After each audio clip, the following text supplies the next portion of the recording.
Oi, comunidade do Instituto Cultiva e todos que estão acompanhando o nosso podcast, Cast Cultiva.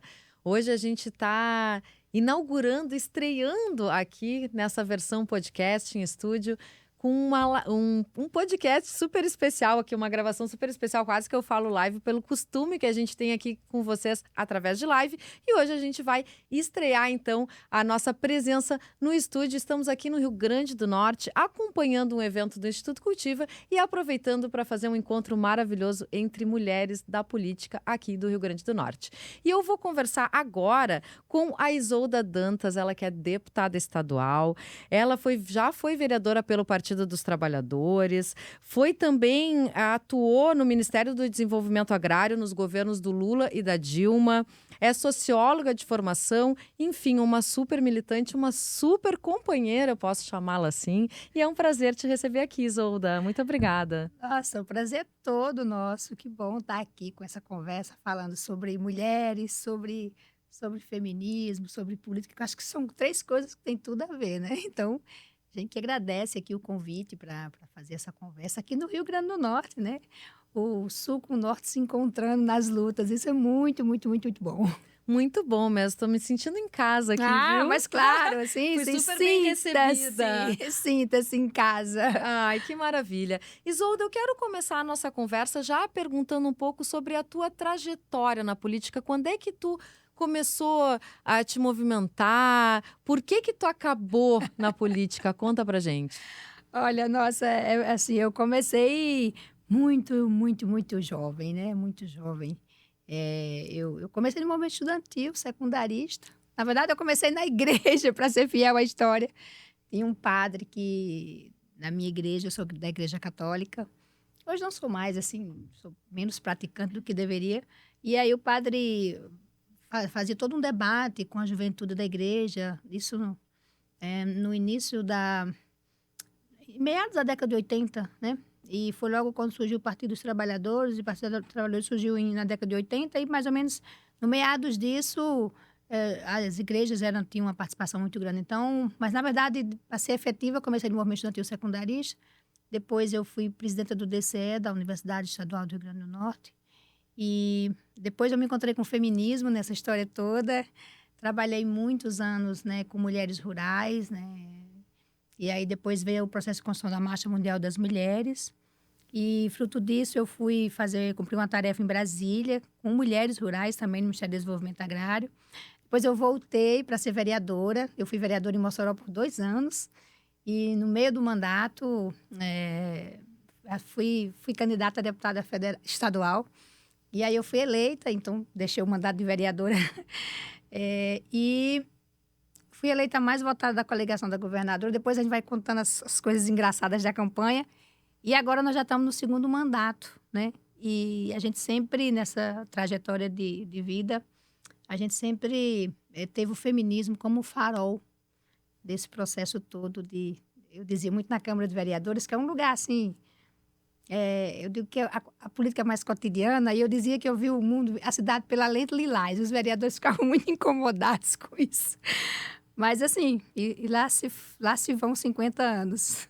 Olha só, que maravilha. E por falar em iniciar na juventude, por falar em feminismo, eu quero convidar então também a vereadora Brisa, que está aqui com a gente, para ela se juntar aqui, porque eu quero, a partir dessas questões que tu traz da tua trajetória, também conversar com a Brisa, porque eu acho que em algum momento essas questões se encontram, né? Nas nossas trajetórias enquanto mulheres na política. Um pouco dos nossos caminhos, eles meio que são os mesmos, assim, né? Então, vamos lá, chamar a vereadora Brisa. Então, como eu vinha dizendo, estamos aqui também compondo essa mesa de mulheres maravilhosas. A vereadora Brisa Braque, que é feminista, ela também é integrante da Marcha Mundial das Mulheres, que nem a Isolda. Como eu falei, as nossas trajetórias meio que se encontram nesse processo da nossa participação e atuação na política. E a Brisa, que até hoje é a vereadora mais jovem aqui de Natal também. Brisa, seja muito bem-vinda, é um prazer também estar conversando aqui contigo. E eu queria te ouvir também um pouquinho a mesma pergunta que eu fiz para a Isolda, no sentido de como é que tu inicia esse teu movimento, a tua introdução na política, e por que escolher esse caminho? Oi, queria dar primeiro, né, um abraço aqui nessas mulheres maravilhosas que estão com a gente, agradecer o convite. E eu estava ouvindo Isolda já aqui no estúdio, mas eu começo também muito nova, né? Óbvio, já me torno vereadora muito jovem, então imagina começar, né? E eu começo ali com 14, 15 anos, eu venho para Natal para estudar. Um movimento que é muito comum, inclusive, né? De muitas famílias, né, que são mais do interior. Então, eu venho para Natal para estudar. Para o Instituto Federal, né? Eu venho para estudar no IF. Eu digo que o IF transformou completamente a minha vida e por isso que é tão importante. De onde tu é? Eu sou da Praia de Pipa, né? Eu cresci na praia e aí vim para estudar. E aí, quando eu venho para o IF, já venho com muitas inquietudes que eu já carregava, né? Esse desconforto, essa vontade de não ficar parada diante das injustiças. Era uma época que a gente começava a ter mais acesso à internet, então eu começava a ler alguns textos na internet sobre feminismo, sobre alguns movimentos de rua do 8 de março. E aí no IF eu encontro o movimento estudantil. Na época o Grêmio estava desativado, então a gente começa a se organizar para reativar o Grêmio Estudantil de Djalma Maranhão, que é o Grêmio do IF. E aí, muito rapidamente também, me encontro com a Marcha Mundial das Mulheres, me encontro com o movimento feminista. E aí, toda a minha trajetória vem do movimento estudantil, do movimento de juventude e do movimento feminista, né? Esses são os dois grandes movimentos que me trazem à vida política. E aí, enfim, assim que eu completo 18 anos, eu me filio ao PT, muito distante, né? Sem nunca imaginar ser candidata, muito porque eu queria mesmo fazer parte do partido, né? Acreditava que me filiar ao partido era como uma forma de eu poder fazer mais parte dos espaços internos, brigar internamente por um PT como eu acreditava. E aí, bem no futuro, veio esse processo muito coletivo também da juventude, da gente pensar uma candidatura jovem para Natal. E depois, né, a gente amadureceu de ser o meu nome aí a representar esse projeto que a gente queria disputar as eleições.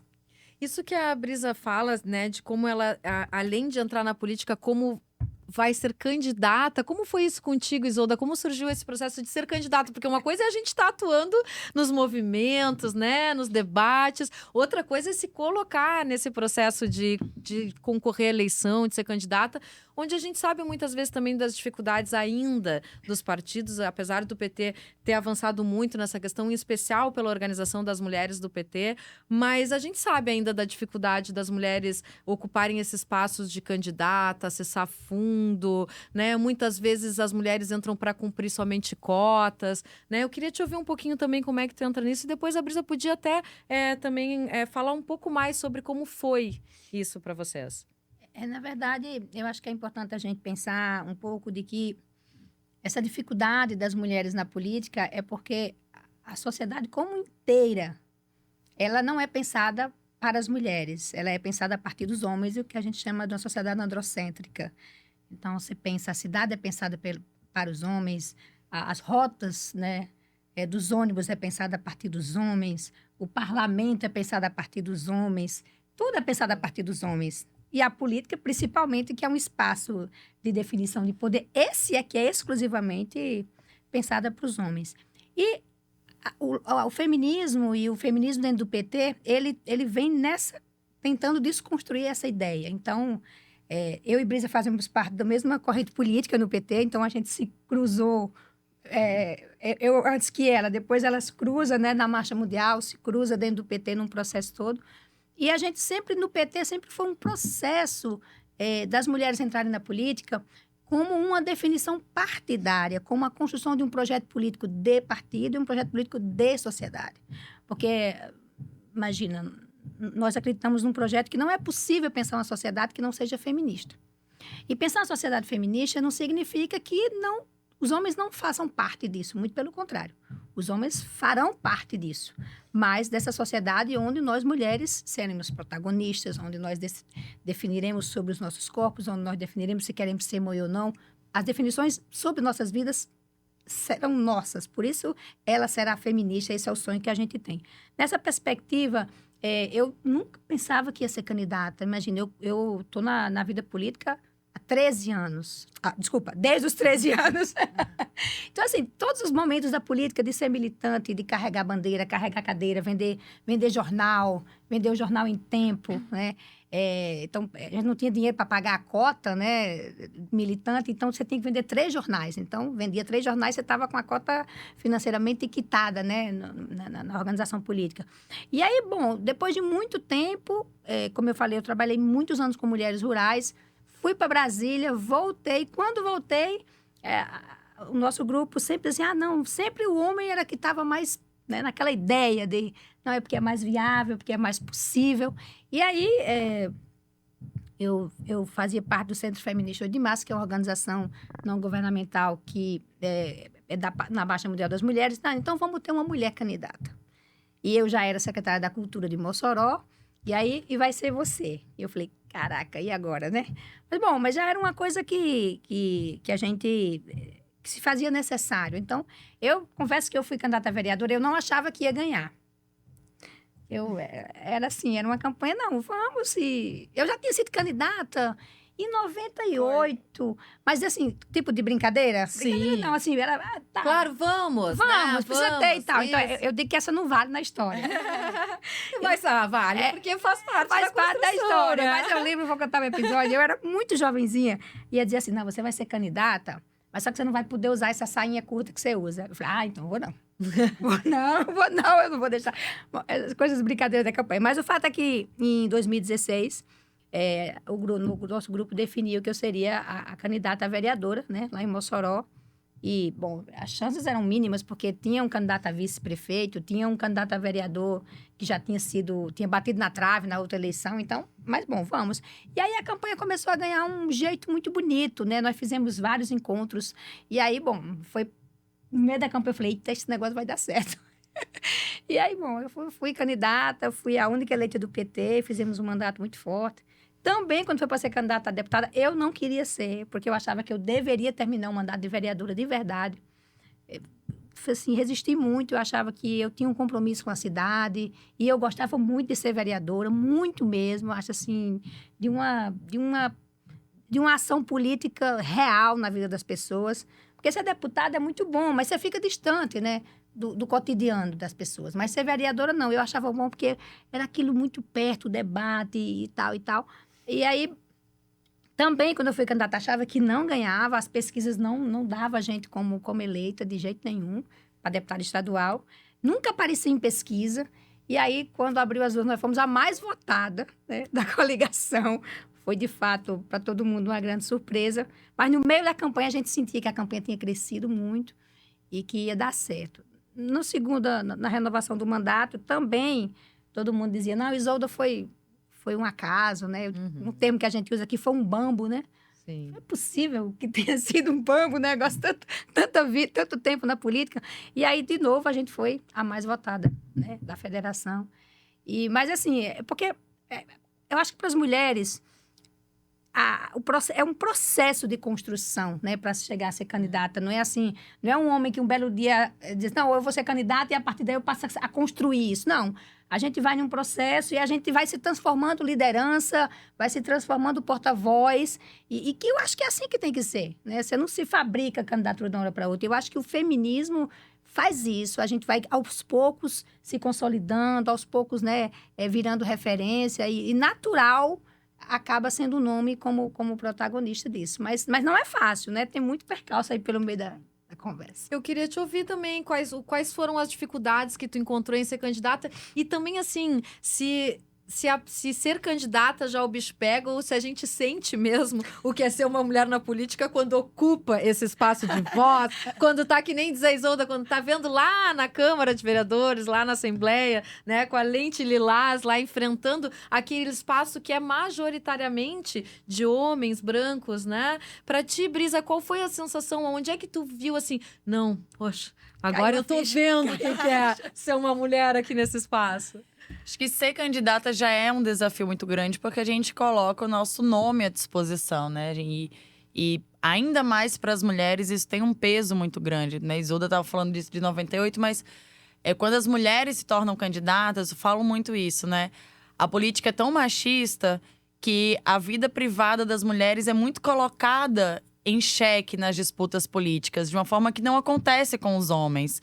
Ninguém questiona o comportamento privado do homem para saber se ele é legítimo ou não é legítimo para disputar aquele lugar. E isso acontece muito com a vida privada das mulheres. Então, você imagina, fui candidata com 22 anos, né? Então, com certeza só aconteceu porque era um processo muito coletivo. Porque se saísse só da minha cabeça, não ia acontecer de forma alguma, né? Naquele momento, a gente tinha muito esse desejo de apresentar uma candidatura jovem e de fazer, inclusive, essa discussão de que a entrada das mulheres na política, que a entrada da juventude na política, que a entrada de corpos LGBTs na política não era só um fenômeno que, como alguns diziam, né, como a Isolda também trouxe aqui, que era um fenômeno pontual. Aqui em Natal, a gente tinha tido a Natália, que tinha sido eleita em 2016, né? A Isolda foi eleita lá em Mossoró em 2016, e aqui em Natal elegeu Natália. E as pessoas diziam, não, Natália foi um fenômeno, foi uma coisa que aconteceu na história e nunca mais vai se repetir, nunca mais uma mulher jovem vai conseguir ser eleita.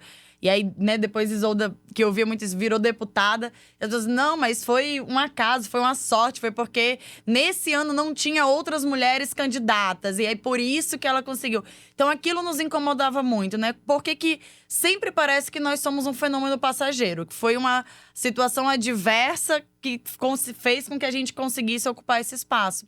E aí, a gente tinha muita, né, essa coisa da juventude também, então a gente queria... Nós éramos várias gerações de jovens que já tinham passado pelo DCE, pelo Grêmio do IF, que já viviam a vida política da cidade, organizavam as manifestações, seja do 8 de março, todas as manifestações de cortes da educação, né? A gente organizava, ia pra rua e dizia, por que a gente serve tanto para fazer política o ano inteiro, sempre, mas aí na hora da disputa institucional, a juventude parece que não serve para disputar esse lugar, né? Então, acho que né, eu com certeza só topei porque vinha desse espaço coletivo e eu acho que a política é para ser assim, né? A gente não é porta-voz de um projeto pessoal, a gente é porta-voz de um projeto político. Mas quando a gente se coloca à disposição, é a nossa vida também, é o nosso nome que vai à frente, né? Por mais coletivo que seja, é o nosso nome que vai para a urna, para a TV, para que as pessoas vão investigar o nosso passado, o que a gente... Eu lembro... talvez caiu a ficha, assim, antes de eu tomar posse, mas quando eu já estava eleita. E eu comecei a sofrer as primeiras matérias, né, dos blogs de direita que circulavam, assim. E eu lembro que super me incomodava, porque as primeiras matérias eram que tipo de roupa eu usava. E dizia, caramba, tipo assim, sabe? Eu acabei de ser eleita, uma das primeiras coisas que a gente acompanhava era a ocupação urbana, que tinha, né, um grupo do MLB ocupou a antiga faculdade de Direito e a gente estava lá no diálogo com a OAB, com a Justiça, com a Prefeitura, fazendo intermediação para não ter reintegração de posse.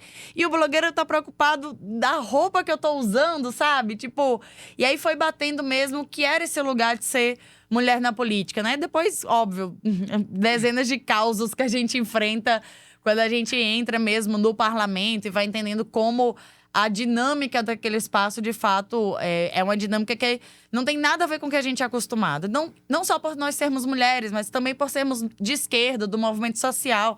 A gente vem de uma outra tradição de construção da política, né? Quando a gente chega no parlamento, é uma outra dinâmica, né? É a disputa do poder acima de tudo, é a truculência, é a rasteira. Então, assim, a gente que vem do movimento social, do movimento feminista, a gente constrói a política de outro jeito. É a política de solidariedade, é a política coletiva, é a política que vai no passo da mais lenta.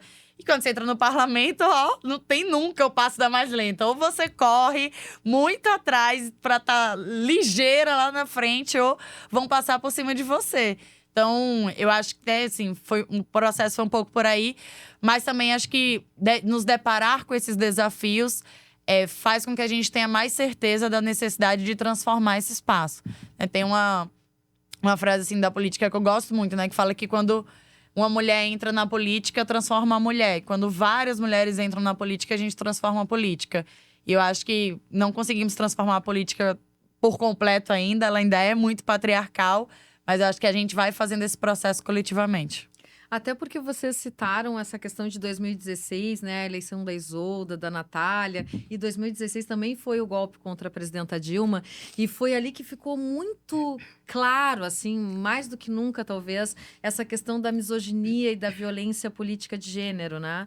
Não que não existisse antes, né? A gente tem outras tantas companheiras que já vivenciaram e vivenciam até hoje essa questão. Mas eu queria que vocês falassem um pouquinho sobre isso, inclusive quando a Isolda traz essa questão, né, de, pô, foi a mais votada e foi essa questão da sorte. Até quando tu é a mais votada, tu é deslegitimada. Isso também é uma forma de violência, né, Isolda? Claro, é assim, você me lembra bem, Maria Fernanda, 2016, acho que foi o ano mais duro, assim, para o PT. Foi quando se definiu, em nível nacional, que a ideia era destruir o PT, né? Então, eu lembro que, naquela época, a gente tinha... Até pensava se a gente ia na padaria de camisa de vermelha ou de camisa do PT ou não. Porque o risco de algum insulto, de algum... era real, né? E eu lembro que, às vezes, só pensar isso, eu me sinto mal se eu devo ir de camisa. Imagina, numa sociedade democrática, né? E eu ter dúvida se vou com a camisa do PT ou não na padaria. Então, esse foi um momento muito duro. E quando nós decidimos a nossa candidatura, eu falei assim, nós vamos fazer a campanha defendendo o PT. Então, eu lembro que na grande maioria, a gente usava a camisa da estrela branca na camisa vermelha como símbolo da campanha. Nós temos que enfrentar esse desafio, dizer que o PT faz parte da nossa história e nós vamos ser vereadora pelo PT. E eu lembro que quando eu chegava na reunião de calçada, eu começava a falar, a contar o que tinha sido o PT na vida das pessoas, na minha vida, na vida de todo mundo. E eu lembro uma situação que eu cheguei numa casa e eu comecei a falava da minha geração, da geração que tinha chegado, das conquistas. E tinha um homem, assim, ele chegou de uma camisa como se fosse de uma terceirizada da Petrobras, e ele calado. E eu falava, e ele calado. Eu falei, quando eu terminar, esse homem vai me destruir. Eu falei, porque as pessoas, né, tem muita gente que tinha coragem de esculhambar o PT, de agredir. Eu falei, quando terminar aqui, eu vou me preparar psicologicamente. Quando terminou, aí ele falou assim, eu vou votar em você. Aí eu falei, ufa, porque eu achava que ia ser mais uma briga. Mas nós fizemos. Então, era um período muito duro, foi o período do golpe, né? E essa ideia do golpe, ela não é uma ideia só do Brasil, é a ideia de que se juntou o conservadorismo com o neoliberalismo, e isso chegou muito forte no Brasil. Então, isso foi... E o mais grave de tudo isso é que começou aí e não parou mais, né? Eu tenho certeza, Brisa, todos nós teríamos, assim, todos os dias a gente tem um episódio para contar de violência política. Todos os dias. Hoje eu estava lá num grupo de mulheres de economia solidária e conversando, aí eu falei assim, olha, quando eu sofro qualquer tipo de violência na Assembleia, eu só tenho vontade de ir para perto dos grupos de mulheres. E eu lembro, a primeira violência que eu sofri foi assim, uma coisa na náusea, né? Um deputado falou assim, deputada, você fica excitada quando eu falo. Aí, que nojo, né, gente? Que dá. Aí e eu lembro que desse dia foi tão mal, e assim, eu respirei, dei a resposta que deveria dar e fui para o gabinete. E eu falei, a única coisa que eu quero ir embora daqui, eu quero ir para onde tem grupo de mulheres. E eu voltei para Mossoró no mesmo dia, e eu fui encontrar com as mulheres, e as mulheres sabiam que precisava acolher, apoiar. Então, a diferença, que você estava falando, a diferença de como que o feminismo faz a política e como é a política real, e assim, e o que mais grave é que essa violência política, ela se naturalizou no parlamento. Aqui, na Assembleia, é muito comum, assim, as agressões que a governadora sofre. De não ser professora, de ser incompetente, chama de irresponsável, de todo tipo de adjetivo que jamais chamaria que se fosse um governador homem, né? Então, essa violência política, ela se naturalizou. E ela é tão sutil, muitas vezes, que só nós percebemos. Eu costumo dizer que os homens roubam as nossas ideias nas reuniões. Roubam as nossas ideias no parlamento. E nós temos inúmeros casos para contar de que a gente faz uma fala, ninguém acha legal, ninguém dá importância, mas quando um outro deputado fala é a grande ideia. Essa semana aconteceu. né? Eu não vou citar aqui pro respeito. Mas, assim, a gente vai lá, faz uma fala, defende o ICMS, a necessidade do aumento do ICMS pela condição fiscal do que é o Estado. Eu e a outra deputada, nós fizemos a fala, mas a fala mais importante foi a que o deputado fez. Não foi a nossa.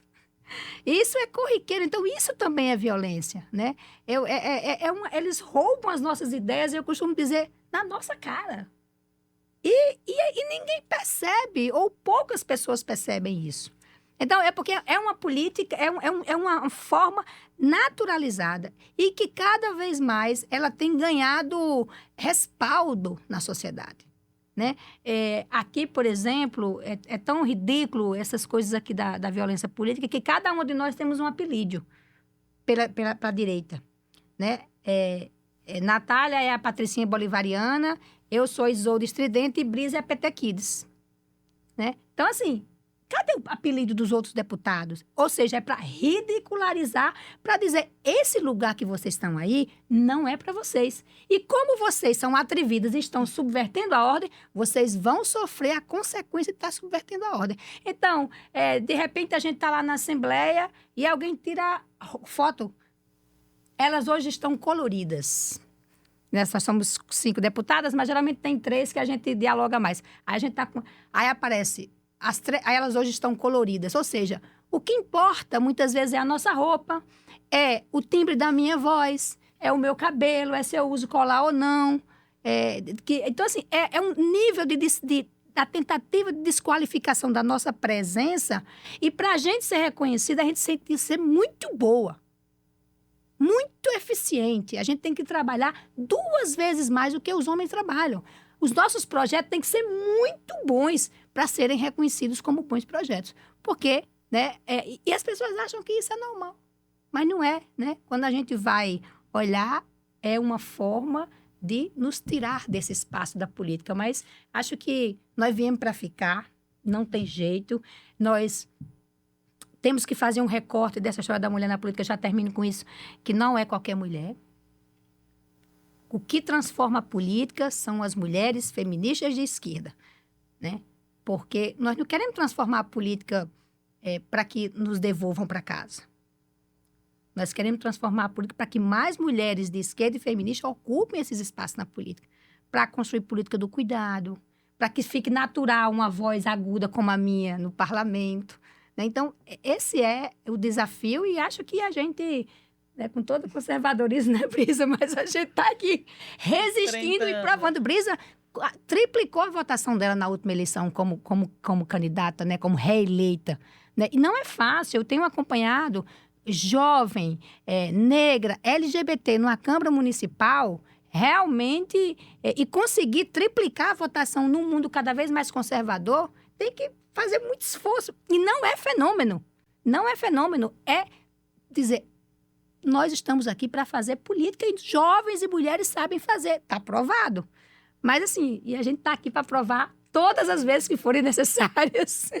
E numa esquerda que muitas vezes diz que né, tudo isso que tu falou da Brisa é o tal do identitarismo que vem nos atrapalhando. Não, é porque eles colocam identitarismo, né? Eles isolam. A gente não isola, a gente é parte dessa transformação que a gente quer fazer, né? Claro, eu queria até ouvir um pouquinho sobre isso, porque como já se coloca isso, não, porque isso é o identitarismo e a gente precisa ter, né, no foco a luta de classes, o identitarismo atrapalha.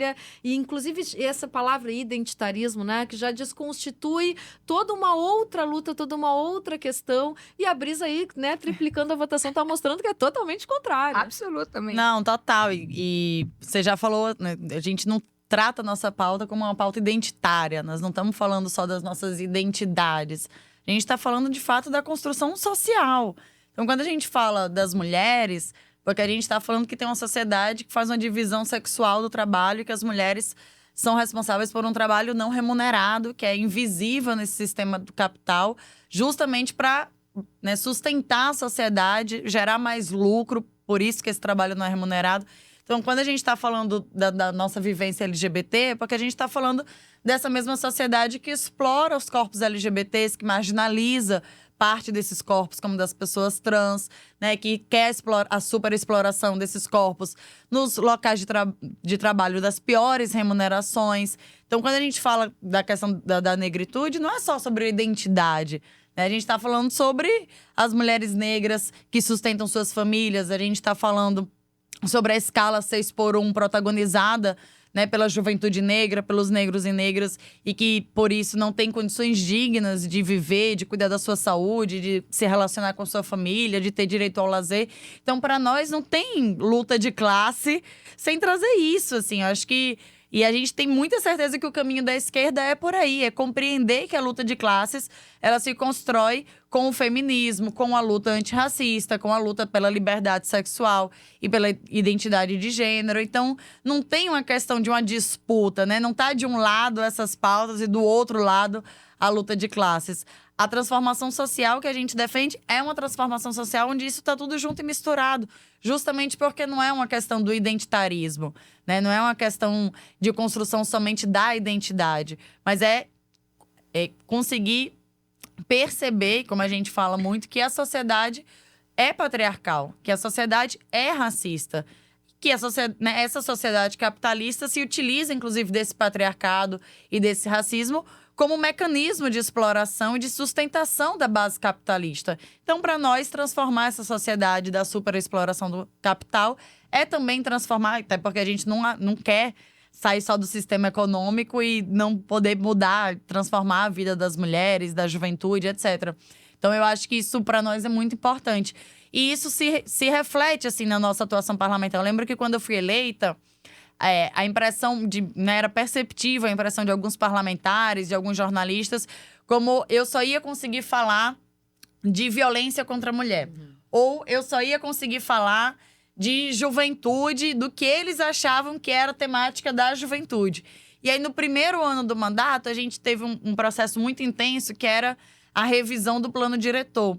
E era uma pauta muito forte desde a nossa campanha. Eu já acompanhava esse processo de revisão do plano diretor como sociedade civil, né? A gente girou muito o mandato para discutir direito à cidade, porque a gente quer falar das mulheres, a gente quer falar de direito à cidade, como as mulheres têm direito à cidade. E aí a gente foi o mandato que mais apresentou emendas ao plano diretor, e foi muito surpreendente para grande parte do parlamento, que eles diziam: nossa, você discute plano diretor, você apresenta emendas de plano diretor, a gente achava que você só ia falar de violência contra a mulher ou de emprego para pessoas LGBTs. Então, assim, como isso foi chocante, que para a percepção deles, falar de plano diretor não era falar das mulheres. E pra gente tinha tudo a ver.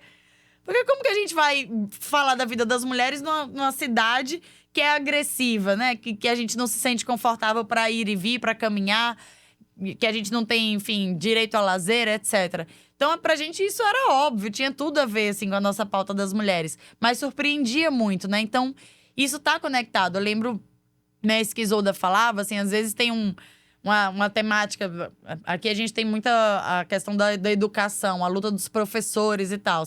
E às vezes me incomodava muito, assim, como a gente… Né, eu já tinha sido presidenta da Comissão de Educação, era vice-presidenta da Comissão de Educação, mas parecia que a gente não tinha a legitimidade de falar desses temas, porque só falava se tivesse algum recorte as mulheres, os jovens ou os LGBTs. Então, a gente tinha que se impor para falar dessas pautas, né, mais gerais, digamos assim, e poder ser ouvida. E tem vários exemplos disso que Isolda estava comentando, né? Às vezes a gente dá uma entrevista e sai a fala, né, do vereador homem na manchete, e a nossa fala sai pequenininha lá, na mesma entrevista de uma mesma temática, né? Então, assim, estão vários exemplos desse cotidiano que vai mostrando. E aí, de fato, não é fácil, mas também não é por isso que a gente vai sair desse lugar, muito pelo contrário. Né? A gente quer ampliar, inclusive, a nossa presença dentro desse lugar. Acho que é super importante falar mesmo que não é qualquer mulher, né? Na Câmara que a gente tem grandes desafios com mulheres, por exemplo, que se apresentam antifeministas, que são parlamentares, mas que dizem ser uma parlamentar submissa ao marido, né? Que ela está no parlamento, mas é o marido que a aconselha.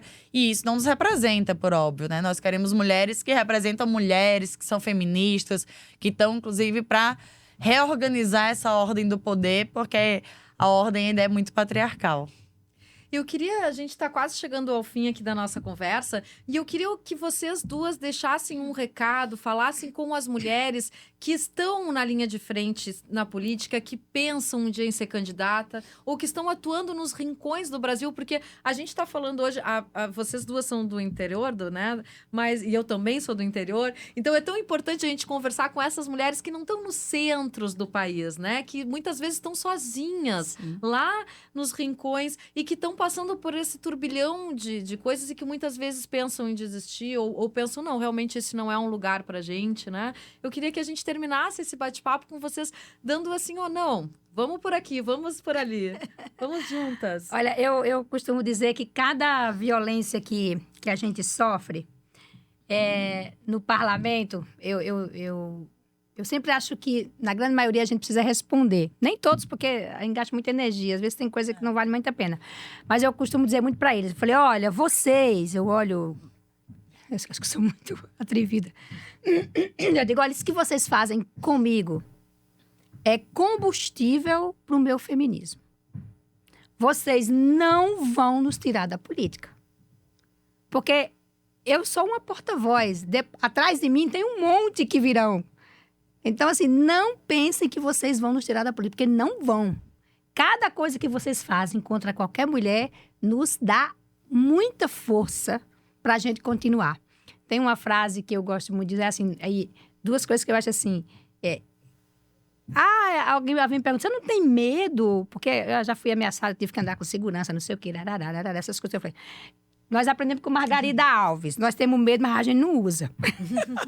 Então você, mulher que está com aquela vontade de entrar na política, que tem um grupo de mulheres, que está no PT... De fato, a gente tem medo, porque todos os exemplos que a gente já viu, as redes sociais, na verdade, é um lugar muito ofensivo para nós. Tem determinadas situações que a nossa equipe diz, Isolda, não olha a rede social. Eu não olho, porque os comentários são os mais absurdos, assim, né? Vaca, não sei o que, todas aquelas coisas que nem merece a gente dizer para vocês ouvirem. Não olha, e eu não olho, porque... É isso que eles querem, né? Minar a nossa saúde mental. Então, assim, se você tem aquele medozinho, não use ele. Use a sua coragem. Porque se tem uma coisa que nós temos e que nós sabemos fazer, é ter coragem e organizar as coisas. Nós sabemos fazer política. Nós entendemos de economia. Se tem uma coisa que a mulherada entende, é de economia. Então, falar de economia é falar do feminismo puro. Porque somos nós que organizamos a economia da casa. Somos nós que cuidamos de todo mundo. Somos nós que organizamos. Tem um exemplo que está né, quero, inclusive, aproveitar e parabenizar toda o elenco do filme Eu Ainda Estou Aqui. Sim. Que é um exemplo da resiliência das mulheres maravilhoso. Então, assim, nós... temos uma capacidade, primeiro, de resiliência, depois de estruturar, de organizar, de fazer várias coisas ao mesmo tempo. Eu estou aqui, mas eu estou olhando, estou ouvindo, Então, assim, nós desenvolvemos isso. Não é que a gente nasce, doce, meiga, querida. Não é isso. A condição social nos vai colocando assim, mas a gente vai também utilizando dessa nossa experiência, dessa nossa capacidade de fazer muita coisa ao mesmo tempo, de organizar as coisas, mas podemos utilizar isso na política, e é isso que a gente tem feito. Então, falar de economia, falar de trabalho do cuidado, falar de meio ambiente, falar de mudanças, tudo isso é feminismo. Tudo isso, nós feministas temos uma visão sobre isso. Então, você que está me ouvindo, não use o seu medo. Ele existe, põe no cantinho, vá lá ser presidenta do PT, ser presidenta do Conselho Comunitário, ser presidenta da associação, ser candidata a vereadora, a próxima campanha para deputada, vá, expõe seu nome, se apresente, faça o debate e, assim, use a experiência que tem como coisa positiva na política, como Brisa disse. Tem muita mulher que reforça esse outro lugar nosso, mas tem muita mulher que diz, não, eu quero isso aqui, eu vou usar para transformar. Então, por isso, nós somos todas Margarida Alves. A gente tem medo, e não usa, portanto, como ela diz, é muito melhor morrer na luta do que morrer de fome. Então, é muito melhor a gente pegar essa nossa coragem e botar para transformar o mundo, que eu não tenho dúvida, né, que mesmo com o avanço do conservadorismo, mesmo com o avanço do neoliberalismo, essa ideia de nos devolver para casa, né, essa ideia da PEC do estupro, nada mais é do que uma perspectiva de controle sobre a vida das mulheres, e nós temos que enfrentar isso unindo umas às outras. Nós somos como as águas. Quando a gente se junta, a gente cria força. Então, organiza o grupo de mulheres em qualquer lugar, seja no bairro, lá na periferia, na escola, em qualquer lugar, e vá-se embora para a política, que é o nosso lugar. Brisa. Não, agora a Isolda já falou boa parte. É um desafio, mas eu queria começar dizendo desse lugar que eu sempre falo isso, né? Dizer que a nossa entrada na política, ela não é um fenômeno. A entrada de Isolda, nossa, de várias cidades lá no Rio Grande do Sul. Nós não somos um fenômeno que deu e vai passar. Nós somos uma ruptura nessa política tradicional. E nós somos essa ruptura com o nosso feminismo, né? Com as nossas vozes, com o nosso jeito de fazer política. E isso chega em todos os lugares. Primeiro, toda tarefa política ela é importante no processo revolucionário. Então, não estou disposta a ser necessariamente candidata a vereadora ou candidata a deputada. Toda tarefa é importante. E ainda assim, lá no fundo, a gente vai ver se não tem coragem, né? Se é só o medo que não está usando, porque muitas vezes o patriarcado também. Então, como a Isolda falou, eu carregava bandeira. Eu tinha muita tarefa da alvorada, de acordar a militância de manhã cedo para ir para as atividades. E essas são tarefas também importantíssimas, né? Que, inclusive, às vezes, quando dá, a gente segue fazendo, porque a gente também gosta, né, de tocar essas tarefas da organização política, porque toda tarefa é muito importante. A tarefa do parlamento, inclusive, é só mais uma tarefa. Acho que isso também é muito importante, né? Eu e Isolda, por sermos do mesmo coletivo, a gente fala, o parlamento não é a estrela de tudo. Tão importante quanto o parlamento são os movimentos sociais, é o movimento de mulheres, que a gente, né, vive numa sociedade, primeiro, é muito personalista na política, então personaliza muito a construção política, muito difícil. Por isso que a gente reafirma tanto que nós somos porta-vozes de um projeto coletivo da política. Porque mesmo a gente repetindo 100 vezes isso, parece que nós somos parlamentares de si mesmas, individuais, de um projeto individual, pessoal, carreirista, e não é.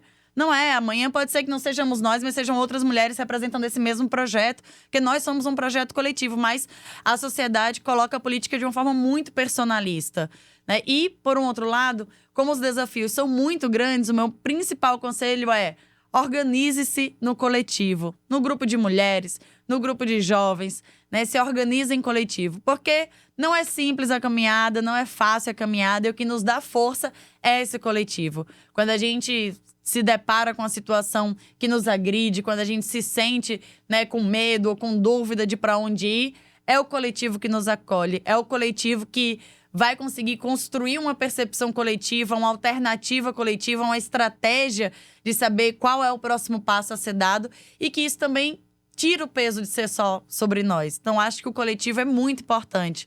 Seja, né, o grupo do conselho, seja no grupo da igreja, seja o grupo de mulheres do bairro. Acho que o coletivo que cada uma mais se identifica, um coletivo cultural, um coletivo de jovens, não importa. Mas o coletivo é muito importante para dar essa base de sustentação de qualquer trajetória política, seja ela na política partidária, para disputar eleitoralmente ou para construir mesmo, assim. A gente acredita nesse processo de revolução democrática cotidiana, né? Então, a gente não acredita que a revolução vai se dar do dia para a noite, que a gente vai acordar, né, vai ter vivido um processo revolucionário e agora os nossos problemas vão ter resolvido, desaparecidos, o patriarcado vai ter acabado. Não, a gente acredita no processo de revolução democrática, né, que constrói força dentro desse processo para que a gente possa ter aquilo que a gente acredita, sim, que é possível, que é uma sociedade, né, com outra forma de organizar a economia, em outra forma de organizar as relações sociais e, obviamente, né, sem o patriarcado, com o feminismo, sem o racismo, sem a LGBTfobia, sem nenhum tipo de opressão, que é o que, infelizmente, ainda está tão presente nesse dia a dia. Então, vá com medo ou deixa o medo, Mas Guarda o medo. guarda o Quando a medo. Isolda falou, eu sempre uso uma frase que eu digo, né? Que a coragem não é a ausência do medo, é ir com medo e tudo. É ir Vai com medo e Então, tudo. se não vai guardar o medo, te joga com medo e tudo. Vai com medo e tudo. A gente sempre faz isso, vai com medo e tudo. Isso aí. Mas como diz o nosso cancioneiro da marcha, né? A gente diz, sozinho eu ando bem, mas com você eu ando melhor. A gente só anda muito melhor quando a gente anda muito acompanhada. Então, a política pra gente tem que ser coletiva, senão ela perde o sentido. Maravilha, meninas. Muitíssimo obrigada pela companhia de vocês. Foi bom demais essa conversa. Passou rápido. Passou rápido. A gente podia ficar horas aqui batendo esse papo, mas com certeza haverão outros momentos. Quero agradecer, então, a Isolda, a Brisa, e quero agradecer a todo mundo que vai acompanhar esse podcast. Quero pedir para quem for nos assistir aqui, não esquece, curte, compartilha, joga nas redes aí, acompanha o nosso canal no YouTube do Instituto Cultiva e também no Spotify. Valeu, gente! Até a próxima!